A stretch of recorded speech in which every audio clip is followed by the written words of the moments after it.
Pernahkah kita belajar sejarah pada masa SMA mengenai evolusi manusia? Dengan ditemukannya fosil manusia purba yang mempunyai kerangka seperti kera yang ada di Indonesia yang menyebabkan para sejarawan menyatakan bahwa manusia itu berasal dari kera. Apakah itu benar? Nah, daripada berlama-lama, yuk kita ikuti pembahasan teori evolusi berdasarkan Oke. kajian ilmiah. Assalamualaikum warahmatullahi wabarakatuh. Selamat pagi, Waalaikumsalam warahmatullahi wabarakatuh. malam, dimanapun kalian berada, kalian menonton tayangan ini. Perkenalkan, saya Abiol Pasari dari kelompok 1 mata kuliah evolusi yang beranggotakan ada Ibu Subhati dan ada Mbak Anggi. Di mana pada kesempatan kali ini kami memiliki tugas dari mata kuliah evolusi tentang keadaan evolusi yang ada di masyarakat. Mungkin untuk mempersingkat waktu, kami di sini sudah menghadirkan narasumber kami, salah satu pengajar biologi di tingkat sekolah menengah atas, yaitu ada namanya, silakan Kak. Saya dengan Ismail. Ya, Kak Ismail, sebelumnya nih, udah berapa tahun sih ngajar? Ngajar itu dari 2016 akhir, September 2016 sampai sekarang. Yang diajar itu tingkatannya dari mulai apa sampai apa sih Kak biasanya? Di awal ngajar itu sebenarnya saya ngajarnya khusus di kelas 12 ya. Jadi nggak ada niatan ngajar sih sebenarnya dari awal itu. Tapi ya karena teman bilang, ayo coba ngajar, ya udah saya ngajar. Nah, saya kira itu dari mulai SMP. Ternyata ketika disuruh mulai ngajar langsung di kelas 12. Akhirnya ya sampai sekarang fokusnya di kelas 12. Karena memang kelas 12 ada tingkatan tersendiri yang beberapa materinya itu perlu pembahasan yang lebih detail supaya nantinya tidak melenceng dari apa yang seharusnya. Gitu. Oke, berarti sudah lumayan lama juga ya Kak ya? Iya. Kalau boleh tahu nih, Kakak ngajarnya bisa apa aja sih? Kalau saya sih awalnya fokusnya hanya di biologi, tapi karena tuntutan profesi, sekarang juga sedikit-sedikit bisa di TPS, tes potensi skolastik, di bagian apa ya, penalaran umum dan pemahaman umumnya gitu, sama sedang lebih mendalami tentang bagaimana psikologi siswa. Berarti pas kuliah dulu gimana Kak? Jurusan apa sih yang Kakak ambil? Pas kuliah saya ngambil pendidikan biologi di UIN Jakarta. Kebetulan. Angkatan berapa tuh Kak? Saya masuk 2011, keluar 2016. Bukan males karena memang biasanya paling cepat itu 5 tahun kalau di sana. Ya, untuk mempersingkat waktu, kita kan sedang membicarakan tentang evolusi nih Kak. Iya. Kakak, apa sih yang Kakak ketahui tentang teori evolusi itu sendiri? Teori evolusi sendiri itu kalau dari literasi yang ada sampai sekarang ya, itu kan menjelaskan tentang bagaimana proses makhluk hidup itu berkembang dari satu fase ke fase yang lain. Tapi jauh daripada itu, sebelumnya tentu ada teori asal-usul kehidupan. Dari mulai abiogenesis, biogenesis, kemudian kosmogoik, kemudian evolusi kimia dan biologi. Jadi evolusi sendiri pada dasarnya menjelaskan tentang perubahan individu dari waktu ke waktu dalam kurun waktu yang lama. Itu sih untuk definisi teori evolusi sendiri. Tadi kan berarti sudah membahas tentang beberapa literasi tentang teori evolusi nih.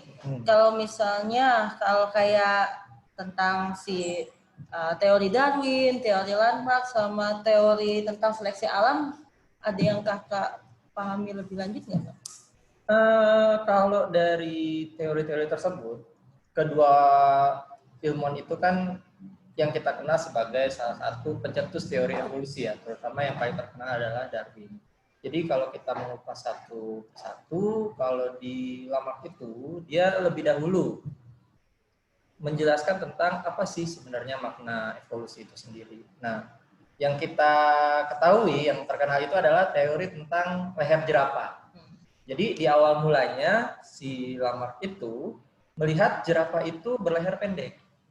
Kemudian seiring berjalannya waktu, sumber makanan dari jerapah itu kan tentu semakin tinggi. Ya. Nggak ada pohon yang semakin pendek, Ya, gitu betul, kan. betul. Nah, otomatis mereka akan kekurangan sumber daya makanannya. Lalu kalau mereka tidak melakukan sesuatu yang berbeda, tentunya mereka akan punah. Gitu. Ya. Nah, kemudian setelah proses perkembangan organ akibat bentuk adaptasi dan digunakannya organ itu untuk tumbuh, akhirnya ada beberapa keturunan berikutnya yang memiliki leher panjang, gitu. Jadi kalau Lamarck menjelaskan tentang perubahan leher yang tadinya pendek menjadi panjang akibat seringnya digunakan atau bentuk adaptasinya. Adaptasi. Kemudian kalau di Darwin sendiri ini menjelaskan teori yang sedikit berbeda dengan Lamarck, karena pada dasarnya ketika Lamarck mencetuskan teorinya itu, Darwin baru lahir, dan itu sekitar berbeda 50 tahun. Gitu. Nah, di usia 20 tahunan, Darwin itu melakukan perjalanan ke Kepulauan Galapagos dan beberapa benua lainnya. Nah, dalam perjalanannya itu dia melihat ternyata ada jerapah yang berleher panjang dan juga berleher pendek. Gitu. Kemudian bagaimana dia mencetuskan teori evolusinya? Dia menjelaskan teorinya itu berdasarkan seleksi alam, bahwa di mana ketika makhluk hidup itu mampu membuat dirinya itu beradaptasi dengan lingkungan, maka dia akan menang. Sebagai contoh, jerapah berleher panjang tentu akan lebih bertahan hidup dibandingkan berleher pendek. Kenapa sih? Karena pohon kan semakin tinggi. Nah, yang jerapah berleher pendek lama-kelamaan akan punah, seperti itu. Nah, kalau seleksi alam itu yang saya jelaskan tadi, bahwa siapa yang menang, dia akan bertahan. Ibaratnya itu adalah sebuah kompetisi dalam hal rantai makanan. Terus tadi kan tentang teori-teorinya nih Kak. Menurut Kakak, apa sih untungnya kita mempelajari teori-teori tersebut? Sebenarnya kalau keuntungan yang bisa kita ambil itu, kita bisa melihat bagaimana proses dari makhluk hidup itu berkembang dari satu masa ke masa yang lain, gitu. Kita juga tahu nih bagaimana cara mereka berkompetisi, kemudian bagaimana mereka terlibat secara rantai makanan, kemudian pengembangan ekosistemnya. Nah, di situ sebenarnya ada keuntungan ketika kita mempelajari teori evolusi jika sesuai dengan literasi. Literasi, gitu. ya. Kalau ya. Ada kalaunya. Kemudian tadi kan kalau kita ngomongin tentang teori evolusi, pasti ada kaitannya dengan beberapa manusia-manusia purba. Iya. Nah, menurut Kakak manusia purba itu bagaimana sih? Kalau menurut saya, manusia purba itu kalau kita bilang adalah seperti halnya manusia yang hidup di zaman prasejarah ya. Kalau kita lihat-lihat film dokumenter, kemudian kita lihat textbook, kemudian kita lihat di internet, maka kita dijelaskan bahwa ada manusia-manusia yang seperti itu, ada Sahelanthropus, kemudian yang lainnya. Nah, di situ sebenarnya variasi dari manusia itu sendiri. Gitu. Kita tidak tahu ya, apakah benar memang ada manusia purba itu, atau memang itu hanya fiksi belaka, karena kita hanya disajikan sebuah fosil yang kita sendiri tidak tahu fosil itu benar atau tidak gitu. Karena dengan bertambahnya teknologi, kemudian berkembangnya industri perfilman dan juga yang lainnya, hal yang tadinya tidak mungkin itu bisa menjadi mungkin, dan ini juga yang bisa menjadi dasar ada atau tidak sebenarnya manusia purba itu. Wah, menarik nih kita pembahasan kali ini. Oh iya, kalau Kakak sendiri nih sebagai pengajar biologi yang sudah hampir 3-4 tahun ya Kak berarti ya? Ya. 3-4 tahun mengajar, otomatis karena mengajar kelas 12 ada tentang bab evolusi. Nah, menurut Kakak sendiri, percaya nggak sih dengan adanya teori tersebut? Kalau saya pribadi, saya tidak percaya dengan teori evolusi, karena ketika saya kuliah dulu, saya pernah menjabarkan tentang materi ini lewat presentasi kelas dan ditanya, apakah kamu percaya atau tidak? Menurut saya tidak percaya. Kenapa? Karena ada beberapa faktor yang dapat membantah teori evolusi gitu. Bahkan dari teori terkecil pun atau bahasa terkecil pun itu bisa membantah teori evolusi gitu. Oke. Mungkin selanjutnya Bu Ati mau melanjutkan bertanya-tanya dengan narasumber. Iya, terima kasih ya. Selanjutnya saya ingin bertanya kepada Kak Ismail. Ya. Tadi Kak Ismail sudah menjelaskan tentang alasan percaya atau tidaknya dengan teori evolusi. Nah, sekarang menurut Kakak, apa sih itu yang dimaksud dengan adaptasi dan mutasi? Menurut saya, kalau adaptasi itu adalah bentuk pertahanan diri dari individu terhadap lingkungannya. Jadi bagaimana dia menyesuaikan dirinya dengan lingkungan. Contoh, ketika kita sebagai manusia yang biasa hidup di daerah tropis, kemudian kita harus berpindah ke wilayah dengan iklim yang lebih dingin. Nah, di situ tentu kita harus beradaptasi, entah itu menggunakan pakaian tebal atau lebih sering mengkonsumsi minuman yang hangat atau makanan-makanan yang hangat. Nah, itu adalah bentuk adaptasi. Itu kalau dari contoh manusia. Kalau misalkan kita ambil contoh dari hewan. Nah, bentuk adaptasinya itu adalah bentuk pertahanan diri mereka dalam kompetisi makan dan dimakan. Jadi ada bentuk adaptasi untuk dia mempermudah mencari makan. Ada juga kalanya adaptasi itu digunakan untuk proses dia menghindari diri dari pemangsa. Contoh paling simpelnya adalah harimau. Harimau memiliki corak loreng di tubuhnya. Itu mempermudah dia dalam meraih mangsanya. Jadi dia bisa bersembunyi di semak-semak, kemudian menyamarkan dirinya dengan lingkungan sekitar untuk kemudian meskipun yang kita tahu harimau itu termasuk salah satu konsumen tingkat tinggi gitu. Sedangkan kalau mutasi sendiri itu adalah proses perubahan struktur genetik dari makhluk hidup. Biasanya mutasi itu berlaku untuk hal yang negatif gitu. Misalkan akan ada perubahan organ tubuh atau perubahan dari gametnya seperti itu. Ya, terima kasih. Selanjutnya mengenai agama, ya mohon maaf. Ya. Kakak sendiri beragama apa ya? Dan apakah kakak itu mendukung dengan teori evolusi?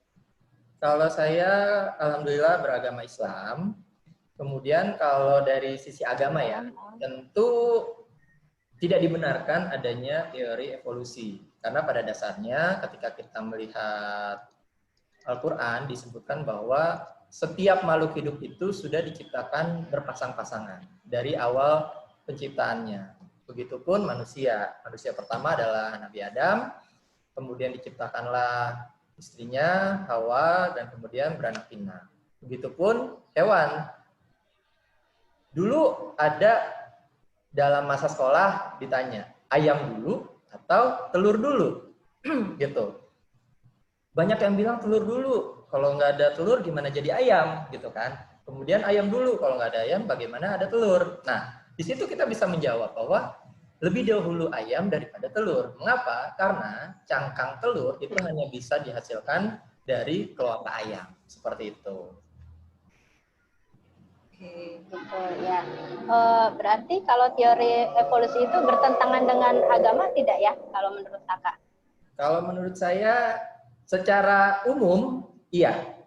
Ketika dia sudah menyangkut penciptaan makhluk hidup baru, maka di situ adalah pertentangan teori evolusi berdasarkan agama. Oke. Tadi sempat dikatakan teori evolusi itu bertentangan dengan agama. Dan apakah teori evolusi itu di sekolah itu masih layak untuk diajarkan atau tidak ya? Kalau menurut saya sebenarnya sah-sah saja diajarkan di sekolah selama itu tidak melenceng dari literatur. Karena selama ini ya ini bukan rahasia umum lagi bahwasanya apa yang disampaikan banyak pengajar di sekolah itu hanya berfokus pada textbook atau hanya berupa literatur yang mereka pelajari tanpa membenarkan atau meluruskan apa sih sebenarnya yang menjadi poin dari teori evolusi. Sehingga banyak siswa sekolah, terutama di kelas 12, karena diajarkan di kelas 12 ya, itu menjadi berpikir kemana-mana. Oh, kalau misalkan saya berkata ini, nanti jadi ini. Oh, nanti jadi ini, jadi itu. Gitu. Jadi menimbulkan banyak asumsi-asumsi yang keluar dari jalur evolusi itu sendiri. Gitu. Bagaimana Bu Ati? Ya. Masih ada yang ingin ditanyakan? Ya, baik. Terima kasih Kak Ismail. Oke. Selanjutnya saya serahkan ke Mbak Anggi. Terima kasih. Ya. Baik, saya Anggi. Saya di sini ingin bertanya kepada Kak Ismail tentang Kak Ismail tahu nggak tentang Zionisme, terus Freemason, Illuminati, dan Dajjal? Beberapa hal saya tahu, seperti Illuminati, kemudian Dajjal, Freemason, dan segala macamnya. Itu adalah sebuah teori konspirasi yang berkembang di dunia ini yang menyebutkan bahwa adanya kehidupan-kehidupan lain atau penciptaan makhluk hidup lain berdasarkan apa yang menjadi pola pikir mereka. Gitu. Seperti halnya Illuminati. Illuminati terkenal dengan lambangnya berupa mata satu, yang identik juga kalau di Islam itu dengan Dajjal. Gitu. Siapa Minion, Kak? Hah? Siapanya Minion? Mungkin saudaranya Minion kali ya. Itu salah satu bentuk konspirasinya sebenarnya film Despicable Me itu. Nah, di situ teori-teori itu atau konspirasi-konspirasi itu memang ada dan kita tidak bisa menutup mata dengan hal itu, tapi tidak bisa dibenarkan juga karena ketika kita lihat secara logika kemudian dari ilmu pengetahuan, tentunya itu tidak bisa dibuktikan secara langsung. Seperti itu. Oke, baik. Selanjutnya mengenai teori evolusi nih Kak, kira-kira mendukung, menolak, ragu-ragu, dan alasannya apa Kak? Kalau saya jelas menolak adanya teori evolusi. Kenapa? Karena saya membaca di bukunya Harun Yahya. Beberapa tahun lalu itu saya pernah membaca buku tentang Harun Yahya yang menyebutkan bahwa sebenarnya teori evolusi itu banyak kecacatannya. Seperti di awal pun saya bilang, bahkan dari hal terkecil pun sebenarnya sudah bisa menentang apa yang disebutkan oleh teori evolusi. Sebagai contohnya, ada sekitar 7 hal yang mungkin bisa saya utarakan kenapa saya menolak teori evolusi. Pertama, jenis makhluk hidup itu tidak berubah. Manusia, kita ambil contoh. Dahulu, Nabi Adam kita tahu tingginya 30 hasta. Atau kalau dikonversikan ke meter, itu sekitar 30 meter. Ya. Nah, di situ kemudian manusia itu hanya satu, jenisnya hanya satu, hanya Homo sapien. Apakah ada homo lainnya? Tidak ada, gitu. Itu hal pertama yang membuat saya menolak teori evolusi. Kemudian yang kedua, leluhur kita. Manusia menurut Darwin, menurut teori evolusi disebutkan bahwa berasal dari kera. Padahal kalau kita telisik lebih lanjut dalam bukunya The Origin of Species, Darwin tidak pernah menyebutkan bahwa manusia itu berasal dari kera. Yang disebutkan oleh Darwin adalah manusia berkerabat dengan kera karena memiliki satu ordo yang sama, yaitu ordo primata. Seperti itu. Yang ketiga, itu adanya seleksi alam sebenarnya bukan menjadi dasar teori evolusi, tapi seleksi alam di sini adalah untuk berkompetisi antar individu maupun populasi. Jadi misalkan kumpulan dari karnivora itu kan pasti memiliki beberapa jenis makanan yang sama, gitu kan. Nah, di situ muncul seleksi alam. Siapa yang mampu untuk menguasai atau beradaptasi dengan lingkungan tersebut, maka disitulah proses kemenangannya. Yang keempat, di sini tidak ada mutasi yang menguntungkan. Itu poin utamanya. mutasi yang kita tahu itu kan perubahan struktur, Yap. baik itu jumlah kromosom maupun struktur kromosomnya. Nah, di situ tidak ada mutasi yang menguntungkan. Seperti hanya kalau terjadi jumlah kromosom berkurang, tentu muncul sindrom. Yap, harusnya. Sindrom. Ya kan, harusnya sindrom. Tidak ada sindrom yang menguntungkan, semuanya merugikan. Begitupun ketika terjadi perubahan struktur. Sebagai contoh, terjadi perubahan struktur pada kromosom akibat mutasi, maka lengan kita yang seharusnya utuh menjadi tidak utuh. Nah, itu yang keempat. Yang kelima, itu catatan fosil. Yang dibanggakan oleh pendukung teori evolusi adalah fosil-fosil, terutama fosil kuda. Yang ada 5, gitu. Udah kayak balonku ya, ada 5.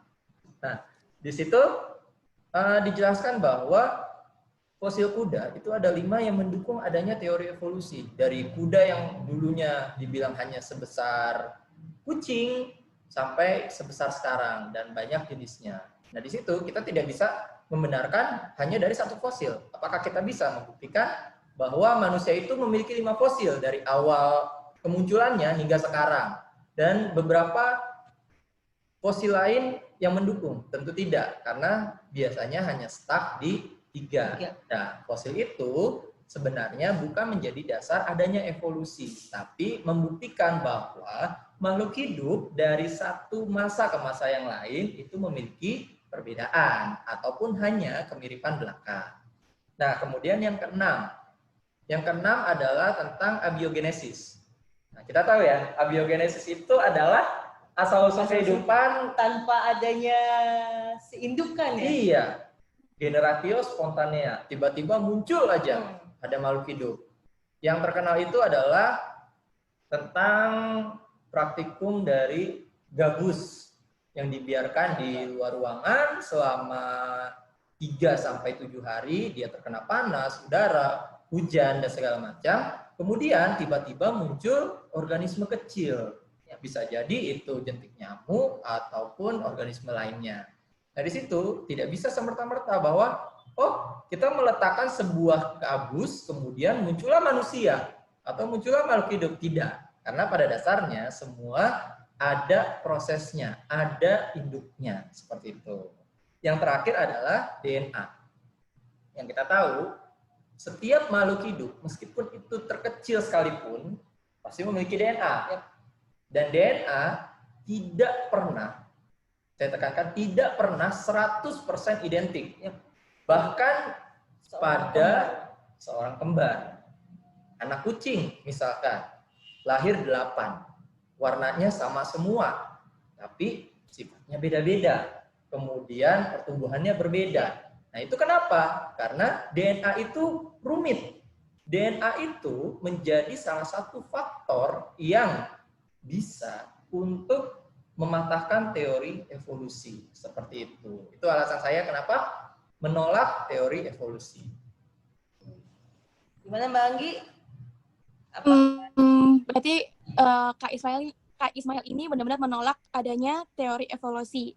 Karena menolak, nah selanjutnya pertanyaannya, mengapa teori evolusi ini, terutama mengenai evolusi manusia, masih dipelajari sampai sekarang, terutama ke anak-anak nih, gitu. Sama sih kayak tadi pertanyaan yang di atas. Sebenarnya kenapa ya masih diajarkan? Karena yang kita tahu di Indonesia itu masih kaku ya dalam pendidikan, gitu. Terutama di jenjang biologi. Kalau di materi lain tentu ada pembaharuan materi dari satu materi ke materi yang lain. Nah, kalau di biologi ini sebenarnya cukup lambat.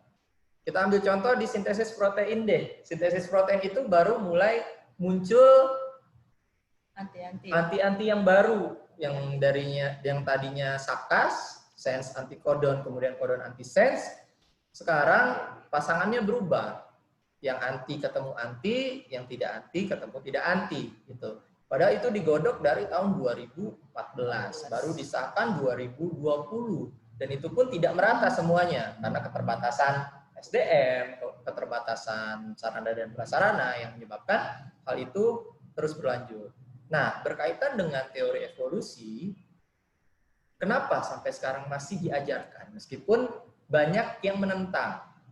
Sebenarnya diajarkan pun tidak masalah, selama itu tidak keluar dari jalurnya dan tetap diberitahukan kepada siswa, ini loh yang sebenarnya. Kalian boleh mempelajari tentang evolusi karena itu adalah ilmu, gitu. Tapi di sini kita juga harus berpikir kritis, berpikir kreatif, berpikir logis. Kenapa sampai muncul teori seperti itu? Sedangkan banyak pertentangan di luar sana, seperti hanya teori bumi itu bulat ataupun bumi itu datar, gitu kan?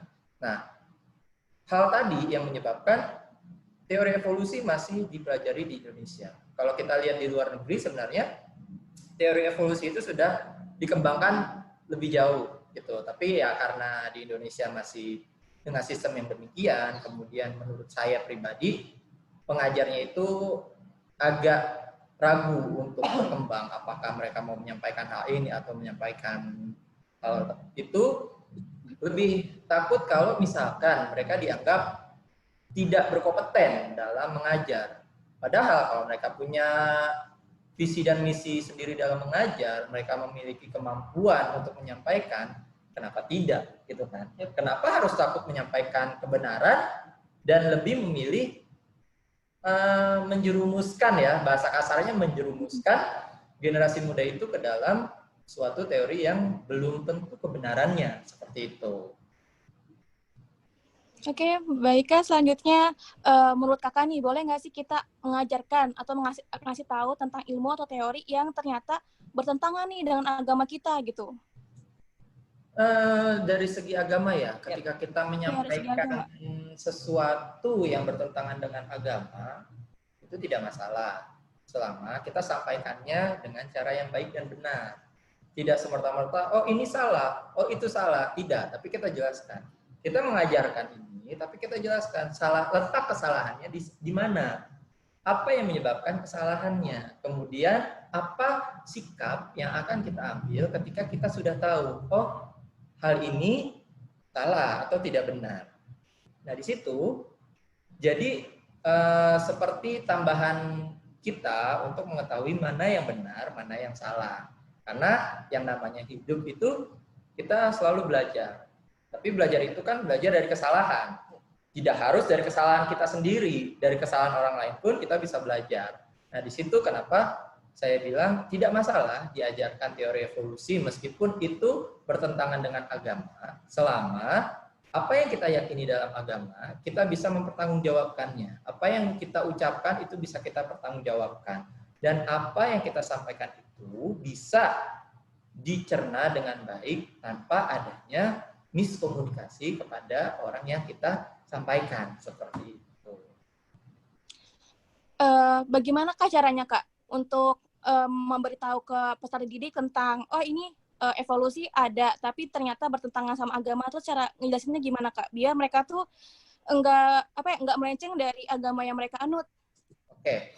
Kalau dari pribadi saya ya, saya mengajar tidak hanya dari satu agama, tapi beberapa siswa dengan agama yang variasi, yang berbeda. Nah, saya selalu sampaikan seperti ini. Ketika saya menyampaikan materi evolusi, saya sampaikan dulu materi yang ada di buku. Saya berikan penjelasannya, saya jelaskan detail kenapa sih mereka menyebutkan hal ini. Kenapa mereka mencetuskan teori ini. Nah, ketika mereka sudah paham konteks di evolusinya itu sendiri, baru saya jelaskan kenapa saya tidak mendukung teorinya dan bagaimana agama menyikapi hal tersebut. Gitu. Saya bilang, kalian punya Tuhan, kalian punya kepercayaan. Apakah kalian mau disamakan dengan kera? Sebagai contoh awalnya, gitu kan? Nggak mau, Kak. Kita kan manusia, bukan kera. Nah, kalau kalian merasa kalian bukan kera, kalian tidak diciptakan oleh Tuhan sebagai kera yang kemudian berevolusi menjadi manusia, lalu bagaimana kalian menyikapinya? Gitu. Ya saya menyikapinya gini, Kak. Ya teori evolusi itu kan kita benar dari adanya, tapi kan kamu nggak percaya. Iya, saya nggak percaya. Nah, terus gimana? Nah, kemudian mereka menjawab, iya ya Kak, sebenarnya gimana sih Kak yang sebenarnya gitu. Nah, di situ kita memancing dulu. supaya mereka tuh berpikir apa sih yang benar, gimana sih kebenarannya, baru saya sampaikan. Nah, saya sampaikannya seperti ini. Tuhan itu sudah menciptakan makhluknya itu bermacam-macam, bervariasi. Manusia pun bervariasi. Kamu punya adik, adik kamu beda. Kamu punya saudara kembar kamu beda. Meskipun ada kembar identik, masih ada satu perbedaan minimal, gitu. Nah, begitupun teori evolusi. Nah, di evolusi ini Tuhan itu menjelaskan kenapa harus kamu mempelajari ini supaya kamu tahu perbedaan kamu dengan makhluk lain itu seperti apa. Pertumbuhan kamu dari waktu ke waktu itu seperti apa. Kemudian bagaimana cara kamu melihat sisi evolusi itu seperti apa. Kamu mau mengikuti silakan, kamu mau tidak mengikuti silakan. Yang jelas dalam agama kamu sudah dijelaskan bagaimana awal mulanya kamu terbentuk, kamu tercipta, dan bagaimana alam semesta itu terbentuk. Nah, jadi dengan pemahaman ringan seperti itu, kita menjelaskan kepada siswa itu supaya mereka juga berpikir. Jadi kita tidak mendoktrin mereka. Karena kalau kita mendoktrin, nanti mereka akan berpikir, oh kata Kak ini seperti itu, kamu nggak bisa nih begini. Khawatirnya ketika mereka belum berkompeten menyampaikan, mereka akan menyalahkan orang lain yang tidak sesuai dengan pemahaman mereka. Tapi ketika kita sudah menjelaskan mereka pola pikirnya dari sisi agama, dari sisi ilmu pengetahuan, itu nanti mereka akan berdiskusi lagi ketika bertemu orang yang tidak sesuai gitu. Jadi pengetahuan mereka akan bertambah dan juga mereka bisa menjelaskan dengan baik dan benar ketika ada diskusi semacam itu. Oke, baik. Satu lagi pertanyaannya.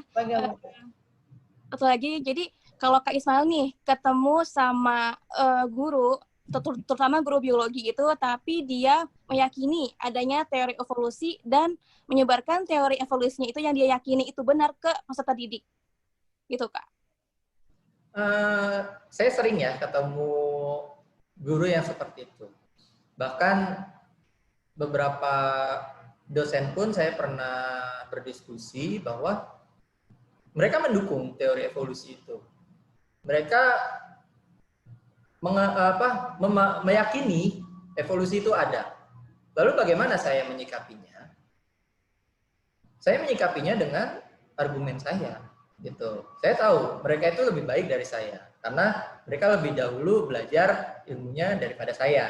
Tapi saya juga tidak mau apa yang menjadi keyakinan saya itu dipatahkan langsung oleh mereka. Sehingga saya kadang berdiskusinya itu secara ringan dengan guru tersebut atau dengan dosen tersebut. Jadi saya sampaikan bahwa, Bu, kenapa sih Ibu mendukung teori evolusi? Gitu. Ini obrolan ringan saya dengan salah satu guru waktu itu. Karena di materi yang saya pelajari waktu kuliah, kemudian waktu saya S2, kemudian dari internet dan buku yang saya baca, teori evolusi itu seperti ini, dia jabarkan semuanya, gitu, sesuai dengan pemahaman dia. Dan yang menyebabkan dia mendukung adanya teori evolusi tersebut, gitu. Nah, kemudian dia bertanya balik kepada saya, kenapa saya tidak mendukung atau saya tidak menyetujui tentang teori evolusi? Kemudian saya jelaskan juga argumen saya. Nah, di situ kita akan bertemu titiknya, gitu. Apa yang menjadi miss dari si guru dan apa yang mungkin menjadi miss dari saya, gitu, dari sudut pandang mereka. Saya tidak menyalahkan mereka, saya tidak bilang mereka salah, tapi itu adalah sebuah hak mereka untuk meyakini atau tidak, gitu. Nah, kemudian ketika kami berdiskusi, saya jelaskan ini Bu poinnya. Ketika Ibu menjelaskan A, ini yang jadi dasar saya A-nya, gitu. Jadi dari sisi pro dia dengan sisi kontra saya, gitu. Jadi ketemu titik tengahnya. Dan banyak yang akhirnya mulai terbuka pola pikirnya bahwa ternyata evolusi itu tidak sepenuhnya bisa dibenarkan.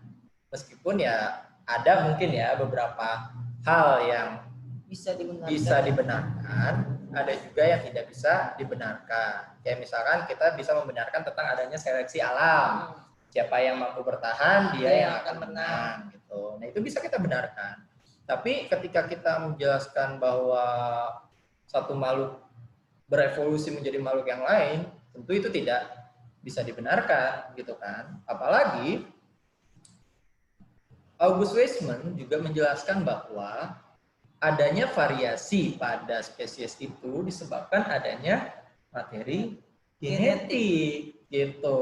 Nah, disitulah poin utama kenapa ketika ada guru yang menjelaskan dia pro, saya coba untuk menggiring opininya supaya jadi lebih terbuka. Setidaknya dia memiliki pola pikir yang berbeda dulu gitu. Saya tidak langsung, oh kamu harus tidak setuju dengan evolusi, tidak.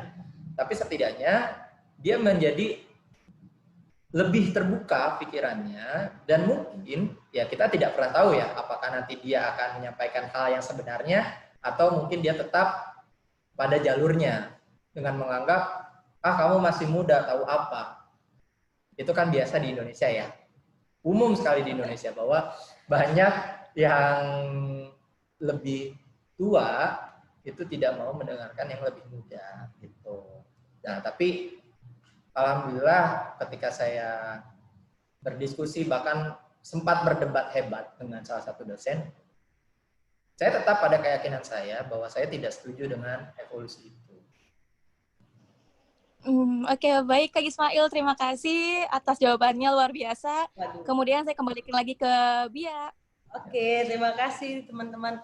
Wow, obrolan yang awalnya tidak terlalu serius, tapi ternyata bisa jadi serius juga ya kita ya. Oke, mungkin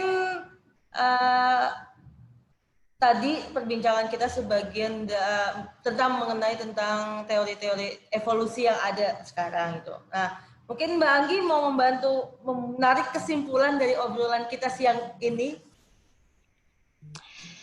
Kesimpulannya yang saya dapat dari obrolan kita hari ini tuh bahwa Kak Ismail itu tidak setuju dengan adanya teori evolusi, tapi memberikan materi yang ada, tetapi memberikan lagi kalau misalkan sesuai dengan agama kamu tentang ini loh gitu. Jadi jangan semerta-merta plek percaya teori evolusi itu kayak gimana. Terus dari pertanyaan jawabannya itu semuanya benar dan emang itu yang kita pelajari di perkuliahan.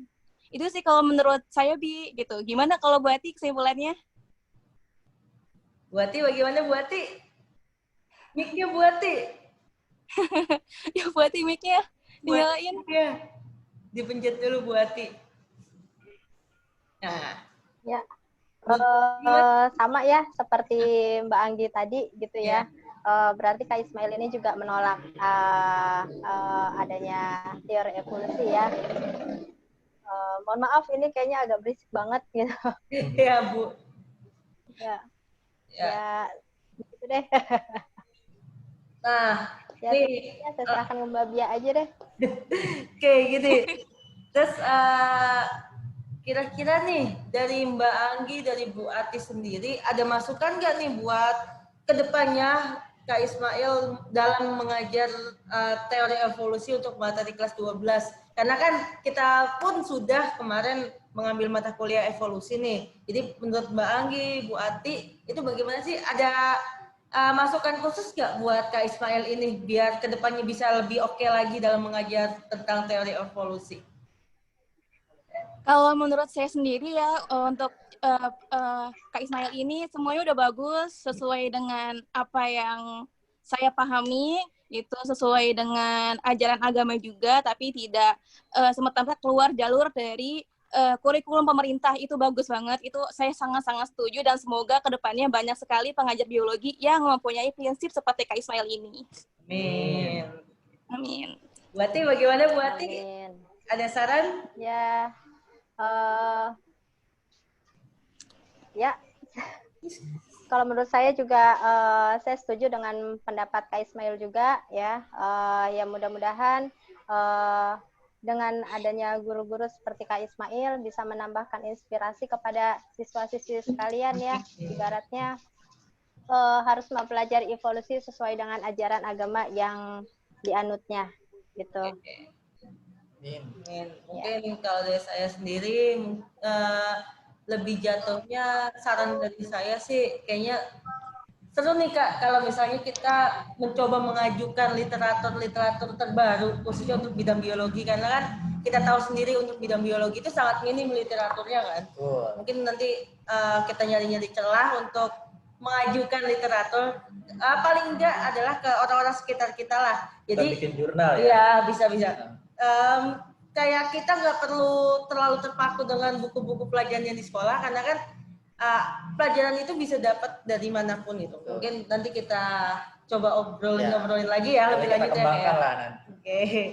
Oke, mungkin itu aja untuk saat ini. Kurang lebihnya kami mohon maaf. Kami dari kelompok 1 mata kuliah evolusi dari kelas X7B Universitas Indraprasta PGRI Jakarta. Kurang lebihnya kami mohon maaf. Terima kasih Kak Ismail. Terima kasih kembali. Terima kasih Mbak Anggit, terima kasih Bu Ati. Terima kasih ya Mbak Bia. Terima kasih Mbak Bia, Pak Ismail.